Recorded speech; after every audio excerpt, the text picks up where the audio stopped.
Hi friends, എല്ലാവർക്കും എൻ്റെ YouTube ചാനലിലേക്ക് സ്വാഗതം. നിങ്ങൾ ആദ്യമായാണ് എൻ്റെ ചാനൽ കാണുന്നതെങ്കിൽ സബ്സ്ക്രൈബ് ചെയ്ത് സപ്പോർട്ട് ചെയ്യണേ. ഇന്ന് നമ്മൾ 2024 ഡിസംബറിലെ കറണ്ട് അഫയേഴ്സ് ആണ് നോക്കുന്നത്. ഒന്നാമത്തെ ക്വസ്റ്റ്യൻ, 2024 ഡിസംബർ സിംഗപ്പൂരിൽ നടന്ന ലോക ചെസ് ചാമ്പ്യൻഷിപ്പ് ജേതാവായത് ഡി ഗുഗേഷ് ആണ്. ലോക ചെസ് ചാമ്പ്യൻ ആകുന്ന ഏറ്റവും പ്രായം കുറഞ്ഞ താരമാണ്. സംസ്ഥാന സർക്കാരിൻ്റെ പരമോന്നത ചലച്ചിത്ര ബഹുമതിയായ JC ഡാനിയൽ പുരസ്കാരം 2023 ലഭിച്ചത് ഷാജി എൻ കരുണ. ഡയറക്ടർ ഷാജി എൻ കരുണാണ് 2023 JC ഡാനിയൽ പുരസ്കാരം ലഭിച്ചത്. അടുത്ത question, 2024 the crossword book award ലഭിച്ച സഹറു നുസൈബ കണ്ണനാരിയുടെ നോവൽ ഏതാണ്? Chronicle of an hour and half ആണ്. Chronicle of an hour and half. 2024 മികച്ച വനിതാ ടെന്നീസ് താരത്തിനുള്ള പുരസ്കാരം ലഭിച്ചത് ആർക്കാണ്? ആര്യാന സബലേങ്കയ്ക്കാണ്.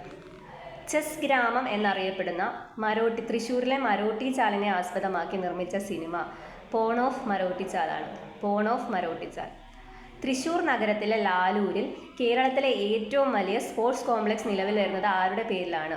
IM വിജയൻ്റെ പേരിലാണ്. 55ാമത് ഗോവ അന്താരാഷ്ട്ര ചലച്ചിത്രമേളയിൽ സുവർണ മയൂരം സ്വന്തമാക്കിയ ലിത്വാനിയൻ ചിത്രം ഏതാണ്? ടോക്സിക് ആണ്. അപ്പോൾ 55ാമത് ഗോവ ചലച്ചിത്രമേളയിൽ സുവർണ മയൂരം നേടിയ ചിത്രം ഏതാണ്? ടോക്സിക് ആണ്. അടുത്ത ക്വസ്റ്റ്യൻ, ഓക്സ്ഫോർഡ് ഡിക്ഷണറി 2024 വാക്കായി തിരഞ്ഞെടുത്തത് ഏതാണ്?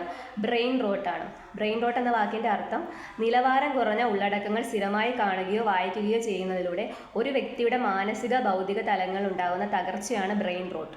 2024 വാക്കായി തിരഞ്ഞെടുത്ത ഏതാണ്? ഓക്സ്ഫോർഡ് ഡിക്ഷണറി ബ്രെയിൻ റോട്ടാണ്. ദേശീയ വായു നിലവാര സൂചിക പ്രകാരം വായു നിലവാരത്തിൽ സംസ്ഥാനത്ത് 1ാം സ്ഥാനത്തുള്ള ജില്ല ഏതാണ്? തൃശ്ശൂരാണ്.